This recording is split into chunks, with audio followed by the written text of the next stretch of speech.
Isn't motivation something you want? Discipline is something you need. Obsession is something you have to have. I'm going to show you what I wanted, how I got it, and how I was obsessed to get there. Another week on Forget the Noise podcast. Today we have a special guest, Lisa Post. Everyone uses excuses like I've got kids, I've got no time, but Lisa did it all at once. She did family, school, policy, politics, advocacy, and she became the second female mayor. I screwed that up the first take. After 159 years in Orangeville. That is amazing. She sent me her bio, she sent me her resume, and I'm going to try and cover everything in this episode, but we're going to give her the floor, let her do a little introduction, and we're going to dive right into it. Awesome. Thank you so much for having me here today. I'm so excited to, I love what you're doing. I love the concept of this podcast. I think it's just a really cool way to get to know each other a little bit better. So thanks for having me. So I turned 40 this year, and I think this resonates with me because I hit like this wall where I'm like, you know what? Nope. I literally woke up in the morning. My birthday is like January 7th. And like I was turning 40 that year. New Year's rolled around. I'm like, no way. I'm not going to accept that. Right. And I heard a quote from the good old Gary Vee. 40 is a fascinating age. A lot of people start to reflecting on their lives when they hit 40. And they look at it as they've already peaked. Truth is, 40 isn't even halftime yet. So we're going to get Lisa's perspective on this because she did so much in the past few years that I'd love to hear what you had to say. No, absolutely. And that's a quote that really resonates with me too, because I feel like a lot of like this newer chapter of my life really started when I was in my late 30s and early 40s, right? I'm 46 now. And when I was 39, I decided I was going to go back to school. So I worked a little differently than what's typical, I guess. So I got married young and had kids young and started a career at the time. And it was my temporary career. It was, I need to raise my family. And it wasn't my passion career. It was the work that I did to keep the roof over our heads. And as I went through life, I really started to realize that life's too short to be doing something you don't love to do. 100%. And, you know, I always wanted to go back to school, but I had my kids young, so I didn't do post-secondary right out of high school. And I knew that when the time was right, I would go back. So when I was 39, I signed up to do my university degree in community development, because at 39 is when I figured out what I wanted to do when I grew up. So that's when I started it. So it was kind of cool because my daughter was starting grade 9 just as I was starting my first year of university. So oh, wow. Yeah, That's cool. It was pretty neat, right? So we sat at through COVID for a lot of it. So we sat at the dining room table and did homework together. And that's awesome. It was pretty cool. Yeah. And the chapter of my life in politics really started when I was in my late 30s, right? Yeah. That's when I got into it. And when I figured out again what I really wanted to do when I grew up. So I'm doing it now. So it's the new chapter. And I love that because I had my kids young as well too, right? So I feel like I can relate with that. Totally. Now, looking back at it, like I personally would never change that. Me too. I love having my kids like young, and then now I'm a little bit older, and like me and my wife will look at each other, and so one of those like, hey, you guys want to go for dinner? Like, oh, we got the kids. I'm like, why? And I'm like, oh yeah, yours are young. Like, right, exactly. They can't stay home alone. Like, you know, we'll be out. It's kind of like one of those like, hey, bud, can you pick me up later? It's like, yeah, no problem. I can pick you up. He's driving, right? Exactly. My kids are adults, right? Yeah. So do you feel the same way with having the kids young? Totally. Best thing that I ever did, right? That was good. And, you know, now they're grown up and fun and friends and helping me with my political journey, and they knock on doors with me and they do all the cool stuff, right? So yeah, definitely different. And you know, it's not everybody's path, but it was the right path for me and I wouldn't change a thing. That's awesome. Yeah, no, I love that. Yeah. What I also love is heavy hitting. Like, you know me with my AC Custom brand, you know me with my Criterion brand, the podcast, try to be an advocate in the community, try and be involved in the community. And I'm very in your face. Like I am. I'm going to be honest. I'm very in your face. But I was going through your bio and I read, look, they told me only one woman had ever been mayor of Orangeville. That was in 1863. I thought, well, someone's got to be the second. Like, that's fucking cool. Like that's one of those like, okay, let's go, gloves off. Like that's a vibe I got when I read that quote. Yeah. Yeah. So 1863 was when Orangeville was founded, and the first female mayor was Mary Rose, and that was when I was in high school. So she was actually the very first female mayor. So I'm really honored to be the second, right? So someone's got to be the second. So it should be me. Absolutely. I resonated to the story of like the 9-minute mile. I don't know if you ever heard about that, but like everyone said the 9-minute mile wasn't possible. Yeah. And then the first person broke it, and I think within the first 3 years, like 27 other people broke it. It's not wild. It was like that first ceiling had to be broken. Totally. It was one of those like, that's the way I feel about you being mayor. It's like, yeah, the first one, now it's like, okay, now like I've opened the door for other people. So like, I know you're huge on advocacy. So let's talk a little bit about like how you like opening doors. Like, do you enjoy using your position to open doors? Or is one of those like, you like to be in the background, just kind of like helping out where you can, or like? I'm not really a hide in the background kind of person at all, quite honestly. And, you know, I think that my role as mayor is a really important one in a lot of ways. Not only are we making big decisions for the future of the community with my council, like that's a huge part of my job, but the other part of my job is advocating for change. And I've got a position where I have that opportunity and I have to use it. So I use it in a lot of different ways. Sometimes it's advocating to the provincial or federal governments for things that the community needs. Other times it's advocating for marginalized communities and marginalized people within our community, or it's working with youth and trying to inspire them into what they can do, right? That's an advocacy role as well, and really trying to connect youth with society, with the community, trying to make them understand that their role, even as young people, is really important and really significant. And, you know, they have ways of giving back. And no, they can't run for council yet, but there's a lot of things that they can do as youth to have their voice heard, to make sure that they're giving back to their community in a meaningful way, and really inspiring those youth that if they want to be the mayor one day, they can. Yeah. If they want to run for council one day, they can. And here's the path that you can do, right? And that's what I love about seeing people so like open with communication, and like the community is one of those, like, I had this, like, I guess, complex as a child, kind of like, this is where I belong in society, right? And like, I'm middle class, that's all I need to be. That's all I can ever do. I don't know how those people get there. And by opening those doors and having those those conversations with the young generation, I think it's so important. Like, I literally just canceled the contract through my contracting company because I found out the way management held the standard with their like the owner held, right, I guess, standards with their management. And I'm like, our job is to teach the next generation. Absolutely. That's literally our job. So unfortunately, our company doesn't align with you, because your job by hiring young workers and stuff like that is to set a standard. Like, I agree every kid should lose a job. I agree every kid needs a failed test. Yeah. But there's a standard on how it's dealt with, how repercussions are dealt with, how learning is dealt with, how like rectification is dealt with. So I think that's so important, like advocating for that younger community and showing them, yes, you can do it. Like, that's so huge, telling people like, yes, you can do it. And oftentimes people don't have the opportunity to explore what the art of the possible is, right? So I think it's our role as leaders in the community, whatever that leadership role looks like. I know your leadership role in the community looks different than mine, but we both have that responsibility to allow people in our community to explore what is possible. And I find in our community, especially with what we have right now as, like, let's say leaders in the community, right? It's a very open door policy. That's what I love about it. And that's what I think the world needs more of, is like an open door policy to allow other people to come in. Like, I'm not at the competition stage anymore. I'm at collaborate, right? Like, if another business owner came to me that was in the same sector as me and said, hey, I'm a young business, or I'm just starting out, or I'm really struggling, can you help me? I would say yes. Yeah. Go back 6 years ago, it'd probably be like, no, you're my competition. Like, It's amazing how the mindset changes. I feel like we're in a position right now in the world where that's actually opening up to other people, where they're starting to realize like collaborating is more like efficient than it is, like, I guess, inefficient. Well, and I think it's something that you see in our community, and I think you just gave a really good example of it, but we see that across the community. We've got restaurants in our community who all support each other. Yeah. We've got not-for-profits who are always at each other's fundraising events. There's something really cool about Orangeville when we do believe that collaboration is way more important than the competition side. And those are businesses and not-for-profits that are actively working for the same funding. They're all actively working for the same customer, right? But, you know, being able to collaborate, I think that's hugely powerful. So let's dial into it like a niche right now, because the past 3 episodes, I've had women on. Okay. And I always respected them in business. I always respected the hard work. I always know they have a little bit more of an uphill battle. But like, they've completely blown my fucking mind. Like, no, just the mindset and the way they articulate thoughts and stuff like that. I'm like, why are they not doing everything?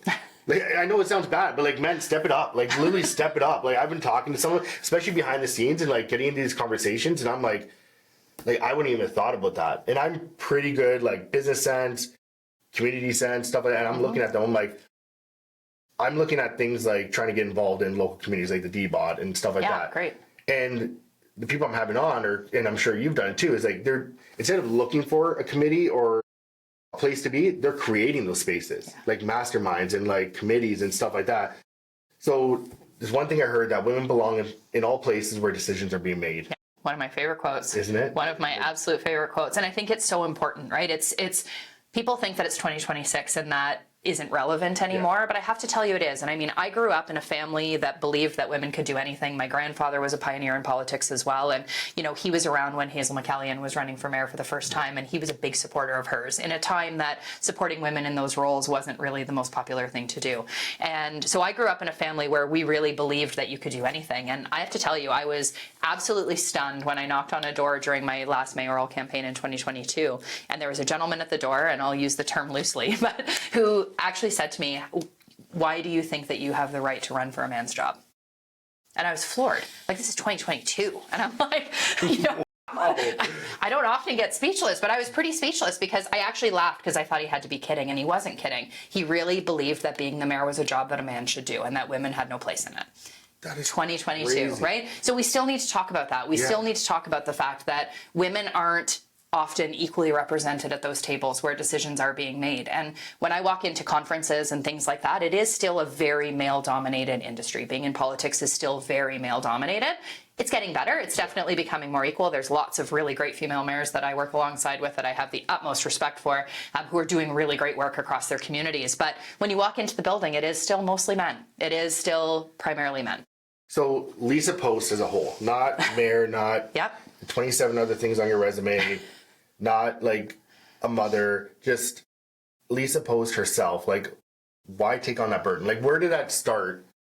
And why do you take on that burden to have that uphill battle? Like, I always wonder that because I'm very, like, I love going against the grain. Yep. I love hearing, like, it's hard to do. And I like the process of it all.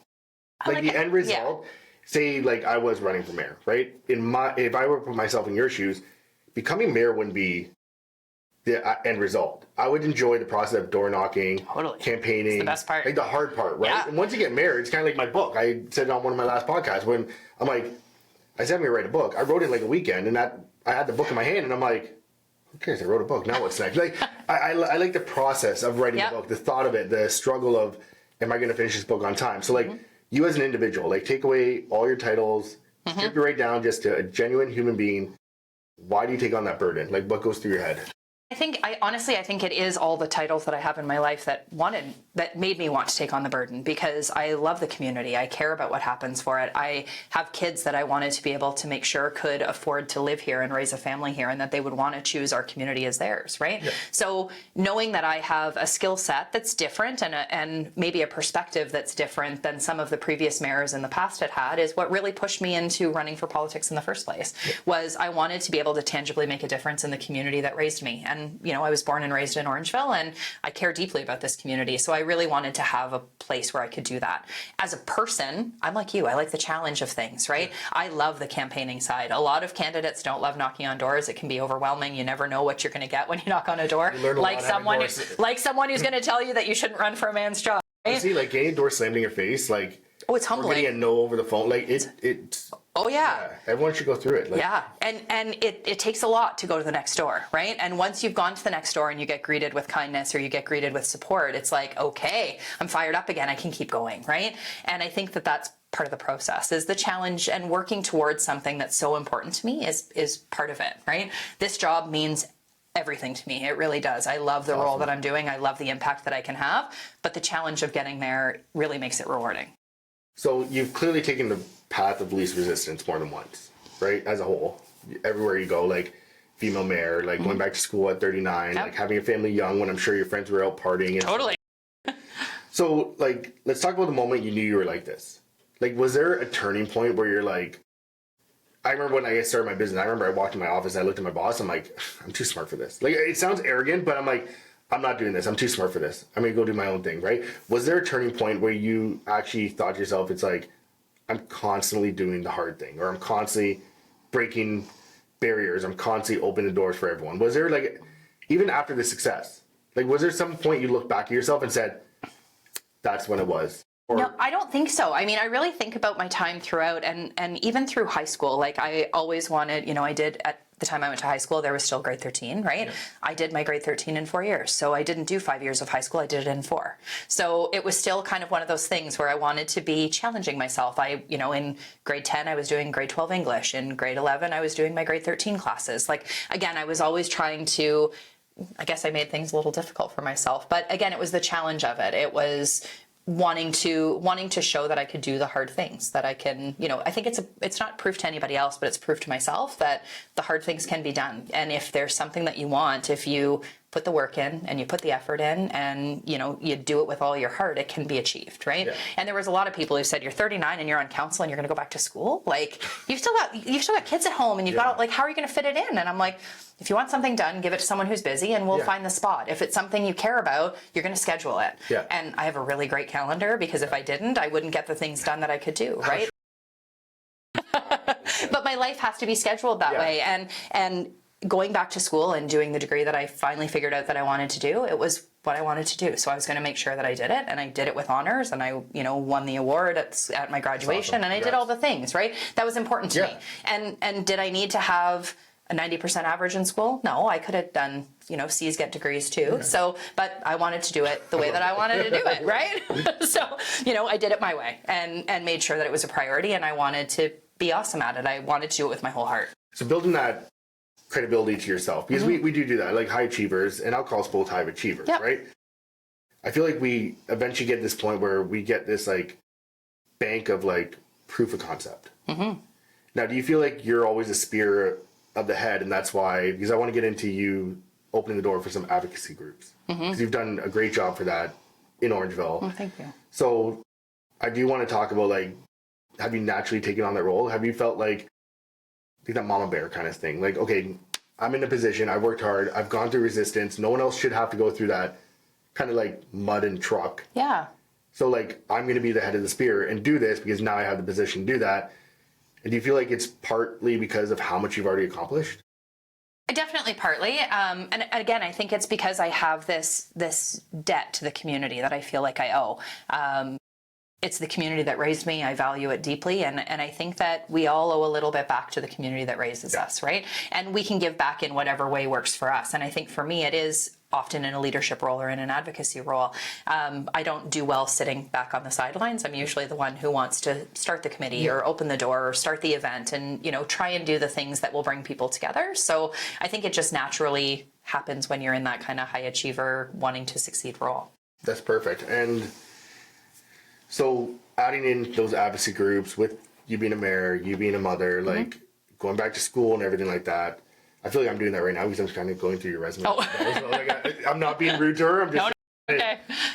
Let's talk about juggling it. Yeah. So you can do anything, but you can't do everything. That's right. Yeah. I think that's really key. And I do have a bit of a rule right now that I have to pause before I say yes to everything, because I am somebody who wants to be able to help everybody.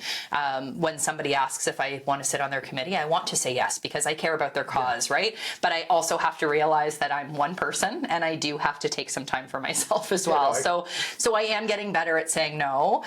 But it's really hard when it's something that you're super passionate about, right? So I do try and really balance the things that are most important to me. And when there is a cause that really resonates with me, I'm going to give it some time and I'll make sure that I add it to my schedule.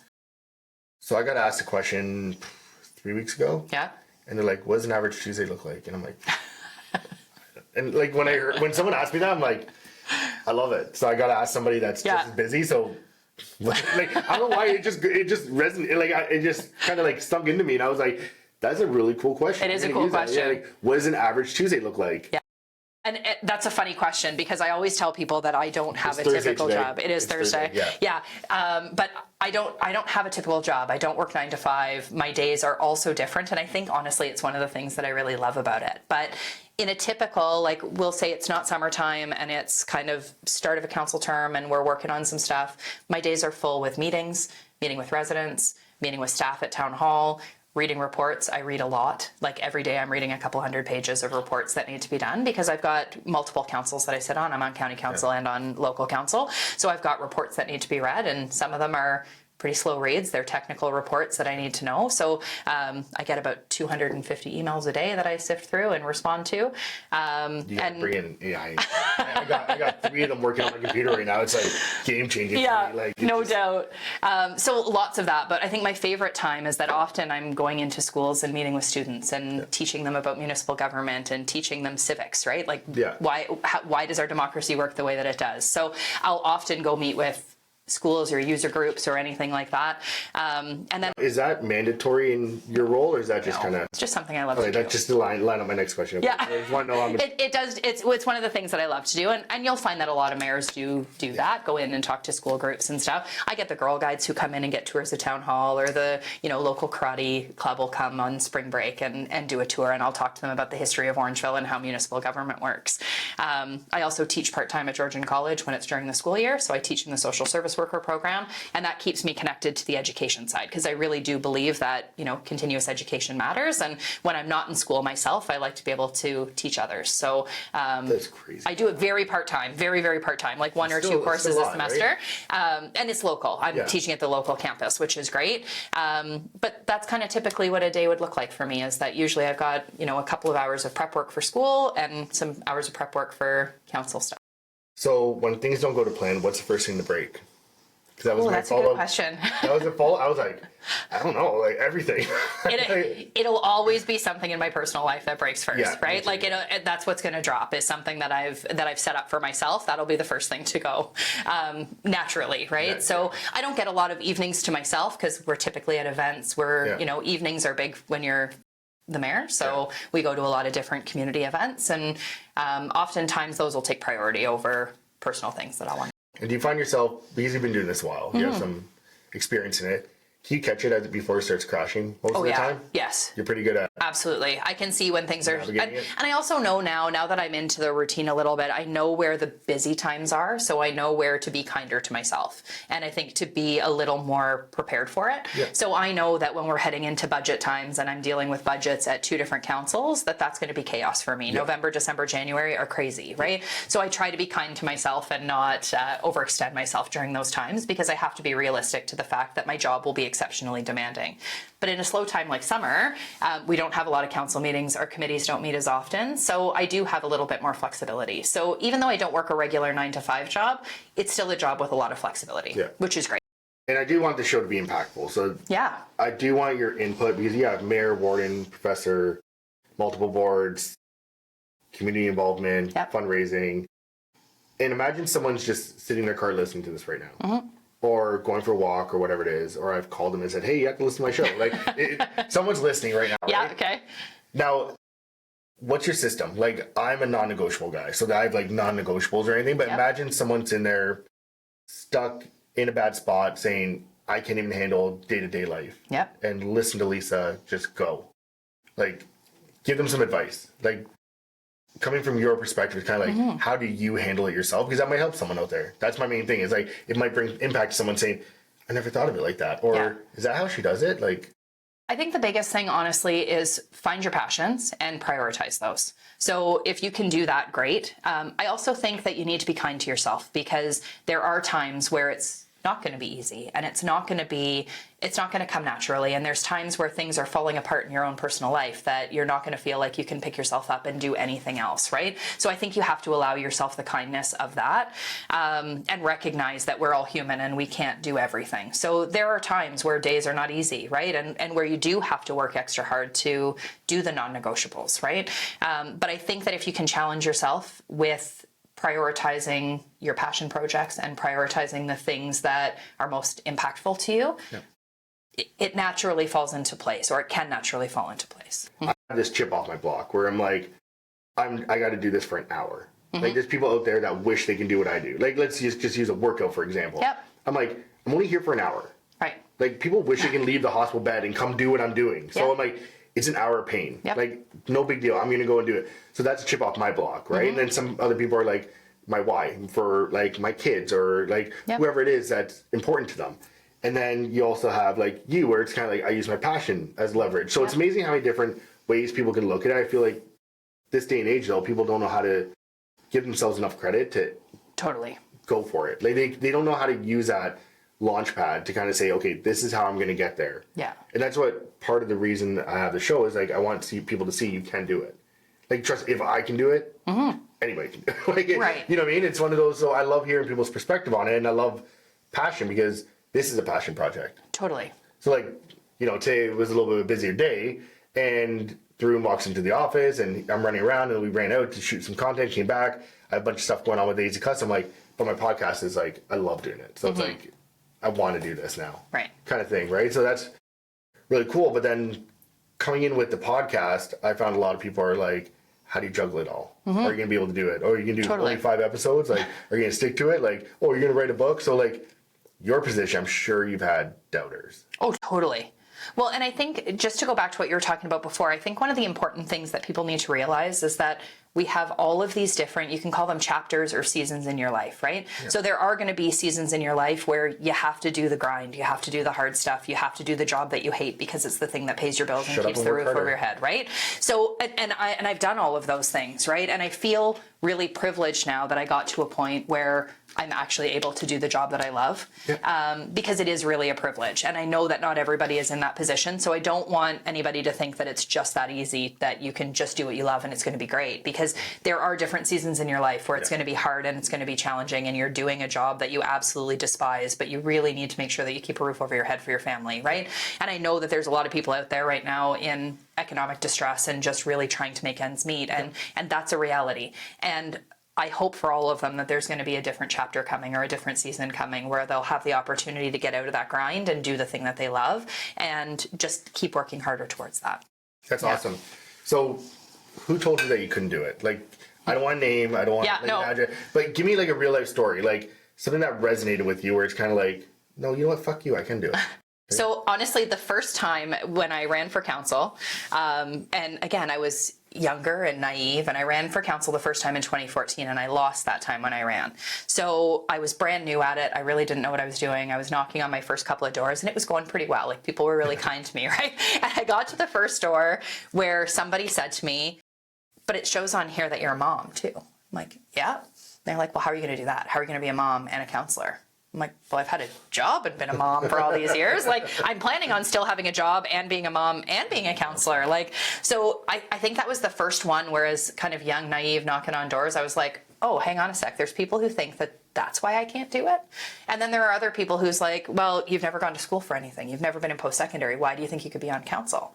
I don't need to be an engineer or a lawyer or a doctor to be on council, right? You need to love the community, you need to care about the place that you live, and you need to be willing to work hard and make a difference. Yeah. And so I think having doubters along the way who challenge, you know, what my education is or what my previous work history was and what makes me qualified. It was a lot of people like that, right? Who in the first little while, before they knew who I was or what I stood for, just saw me as this young mom who wanted to be on council, and what credibility did I have, right? Yeah. So it was a lot of hurdles getting over that. And I think the bigger things now, honestly, is the social media nonsense noise, right? Oh. You've got the loud group of, and I know we all have them, the loud group of haters who want to question whatever you're doing. And it doesn't matter, you know, to some folks, it doesn't matter what I do. It's always going to be the wrong answer, right? So being able to ignore that and still know that you're trying to do the best for the most amount of people. And I find now, especially with the social media noise, I used it as fuel before. Yeah. And as I get older and as I like build more and succeed more, it's harder to use as fuel. Yeah. I don't know, maybe it's just me, but it's one of those like, I don't care. Like before it'd be like, okay, yeah, you know what, you want to prove me wrong, you want, you know, talk on opposites, and I'm like, we'll go all day. Yeah. Right? Now it's like, I just don't have the energy. No. Like, I got so much other stuff on the go, and I think that's the problem with a lot of the noise out there is like, they have nothing better going on. Well, you're never going to win a fight on Facebook, right? No.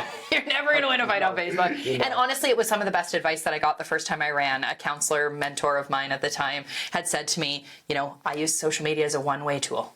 It's a way to get your message out. Yeah. You don't need to engage it, right? Yeah. And that stuck with me. Like, I'm using it as a communication tool because it does have that benefit. You can reach a lot of people quickly, right? But the opposite reaction is that it can sometimes stir up controversy that, again, you're not going to win a fight on Facebook. So I try not to engage in that stuff. I always just say to people, I'm open and accessible. My email's public. My phone number's public. If you want to talk to me and have a respectful conversation about something, give me a call and we'll talk it out. Yeah. Yeah.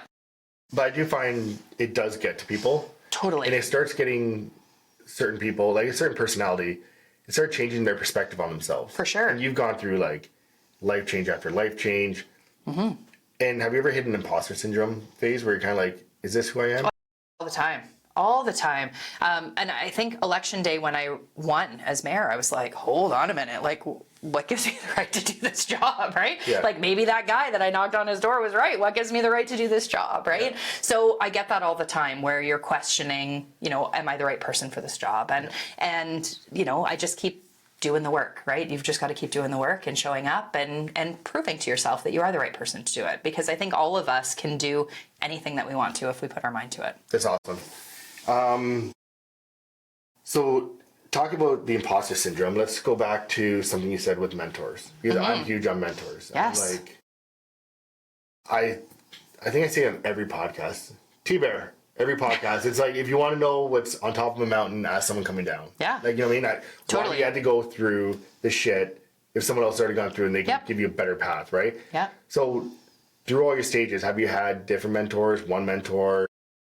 Lots along the way. Yeah. Lots along the way. Starting with, when I was young, first working full time, I had mentors in all of my different businesses that all taught me something different about myself. The first manager that I had who promoted me into a management position saw something in me that I didn't see in myself, where I was like, hold on, she thinks that I can be the manager of this place. Like, right? So I was working retail at the time. You and said she. Yeah, she was the one who was like, no, you're the right person for this. And she took a chance on me as a very young retail worker to run the place, right? Awesome. And she stayed a mentor of mine. She still is over the years. But throughout the process, I've met a lot of really great people along the way who have always taught me something different about myself that I didn't know, or shown me something in myself that I didn't know I had, right?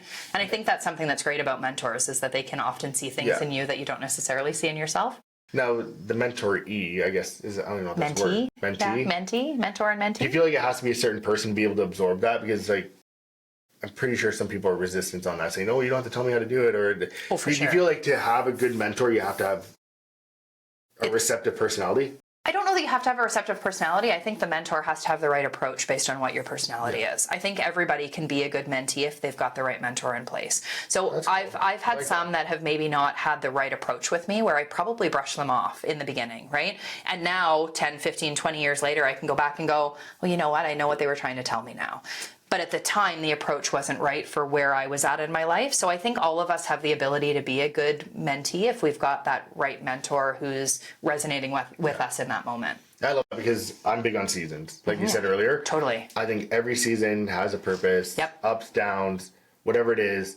Like doing this podcast, I don't think I'd be able to sit here and have a good conversation with someone if I didn't go through my last 40 years of life. Totally. I wouldn't have been able to build my business to the point if I didn't have, like, everyone's like, would you have started earlier? And I'm like, I don't think so, because I needed to go through that employment stage to learn what I learned and said, I can do this for myself. Well, and now you know what the topics are that you want to talk about, right? Yeah. It's not just like you said at the beginning, it's not just an interview. It's about talking about things and human to human, right? And so, like, having those different seasons in, like, every day, because you meet a lot of people and everything, do you find, because you're so dialed in with yourself, you can kind of, like, do you think, like, high achievers can look at someone and say, I know what season you're in, boom, right off the hop? Because I have a few friends I try to mentor or help out and stuff. I'm like, you're about to hit this season. Trust me, it's going to suck. Like, it's going to be all downhill, but stick it through and it gets better. Like, do you feel like you can, not judge someone, but, like, align someone in where they are based on where you are, because you have so much more experience in so many different avenues? I would say that the more that I learn along the way, the more ability I think I have to be able to recognize things in other people, for sure. And I think that my approach has probably gotten better over the years too, with how I work with people and how I talk to people. And again, often it's not wanting to say, hey, I'm seeing something in you. It's trying to find the right approach with them to say, let me show you something along the way that might be able to help you today, right? So I think that as we go through and learn different things, I think my approach has changed with people, for sure.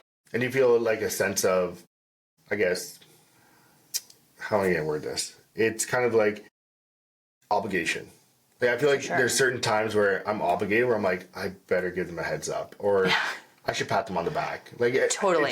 It goes both ways. It's like, kind of like pull them back, but also push them forward a little bit. I think everyone has an obligation to do that with someone a little bit lower end than them. Like, I'm in a mastermind group, for instance, right? Okay, yeah. Everyone says it's like, I guess, a Ponzi scheme kind of thing, right? Because you have your top end people, they pay a little more, a little bit less, and then free, right? But I'm like, the point is to feed, like, overfill the cup and bring it down. The guys that paying top dollar, they're there because they know what they're doing, they can afford that, and their information is crucial to the people below them, because those people are just there to kind of come up, right? And I'm like, I love the model, because I'm like, one, pay to play. So, like, if you're in a room with only 10 people that are paying, thousands of dollars versus 100 people that are paying $50 or 2,000 people not paying anything, the value in that room is not going to be as much, right? But then you also have, going back to it, you have the obligation as someone with experience or at a higher level to either push people forward or pull people back, especially with like you doing advocacy, right? Yeah. That's big. And that's got to be a real heavy pushback. Like it's got to be. It can be, for sure. I think one of the things that's neat as I've done the job longer is that now spending so much time in the community and meeting people in all the different places that they're at, whether it's at a not-for-profit or at a community event or wherever in the community that I'm meeting people, I find now that I've been doing the job as long as I have, I can recognize in people like, hey, I think you'd be really good on council, right? So sometimes I'll have a moment with them where I'm like, have you ever thought about running for council? Like, I think we should go have a coffee and just talk, right? And it's because I want people to recognize, because I think if somebody hadn't said to me the first time, you know, you should maybe run for council, I probably never would have thought about it, right? So I think oftentimes people just need to be asked. So, or suggested that, you know, this is something that maybe you're not seeing in yourself that I'm recognizing in you, that, hey, I think you'd be really good at this job. And maybe it's nothing that you're actually interested in, but I'm seeing something in you that tells me that I think you'd be really good at it. And I think the longer I do this job, the better I am at spotting that in people and saying, you've got the right passion or the right heart or the right drive to do it, right? And oftentimes people are like, oh, I never would have thought of that. And I'm like, well, just think about it. We don't have to talk today, but here's my card. Call me anytime. I'm always happy to talk about what my experience on council has been, because I think it's something you should consider, whether it's in Orangeville or in another community, right? And is there a switch, like personal and business and mayor and teacher? Like, do you actually physically like turn it on? I find as I do it more, I'm just like, this is genuine me. I used to turn it on and off. Like I'd see someone in public and it's one of those like, oh, my business owner. Right. Straight. This is not tighten up my tie. Like one of those. And now I'm just like, it's me. Like I'm literally doing a podcast in a dance cap and dance cat t-shirt, right, with a hat on. Like I'm like, it is me. Like that's it. Yep. I'm authentic. I'm genuine. I'm honest. Like. And that's me too. I don't think there's an off switch. I mean, when you're the mayor, you're always the mayor. So whether I'm at the grocery store or I'm in here doing a podcast or I'm out at a community. To shopping take? Nobody will grocery shop with me anymore. It takes forever. It takes forever. You're like a couple of hours to go through the grocery store for sure. Nobody will grocery shop with me anymore. But I'm always the mayor, right? Yeah. So the easiest way to do that is to just always authentically be yourself. So I know that my students at Georgian or my council team or my volunteers on Celebrate Your Awesome will tell you the same thing, that I'm always the same person, right? And there are times where I have to wear a different hat in what the decision I'm making is, but I'm always going to do it with authentic Lisa Post is going to show up to do it. That's awesome. Is there anything you want to touch on specific? No, I don't think so. I mean, we've covered a lot today. Yeah, right. But it's been great. Yeah, you know, again, I think that the biggest thing is that I really hope that what people take away from it is that there is the option to always change the season in your life and to try something new, and don't be afraid of it, right? The first time I ran for council, I was terrified. The first door I ever knocked on, I was petrified, right? Because what are they going to say to me? What are they, you know, what credibility do I have to be running for this role? So I think embrace your fears and just follow your passions.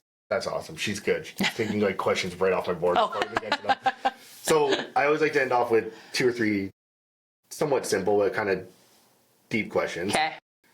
One is, everyone listening, what would you tell them to ask themselves right now? Where do you want to be in 10 years? I love that. Yeah. I'm like, I believe in like operate where you want to be. No. Totally. Where do you want to be? What do you want to do? Right? Yeah. Where do you want to be in 10 years? Where do you see yourself? Next question. Yeah. What do you want to be asked? Oh, that's a really good question. That's become like a standard here. I don't know. I would probably want to be asked the same thing. Like I would hope that somebody, I hope that there are still people out there who will say that they see something in me that I'm not seeing in myself, right? That's awesome. And I love that. And that they can be able to say, hey, I think you'd be really good at this, right? Because every time that somebody says that to me, it makes me think differently, right? It makes me look at my next 10 years differently, maybe, if somebody's seeing something in me that I'm not noticing in myself. Thank you. Last question. Okay. If you could name this episode based on everything we talked about, what would you name it? Rooted in community. Love that. Done. Love that. That is like the perfect podcast. Boom, nailed it.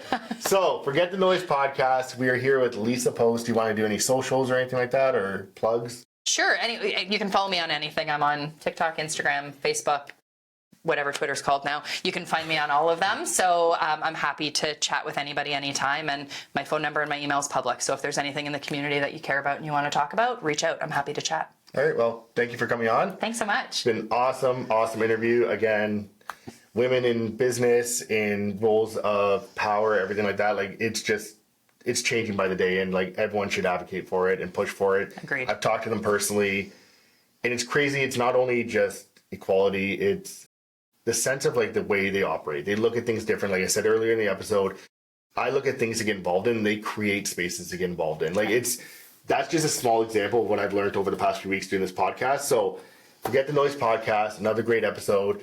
AJ Cappuccini, Lisa Post. Tune in for next week, another great episode. All our socials and everything will be in the comments. And just go out and forget the noise.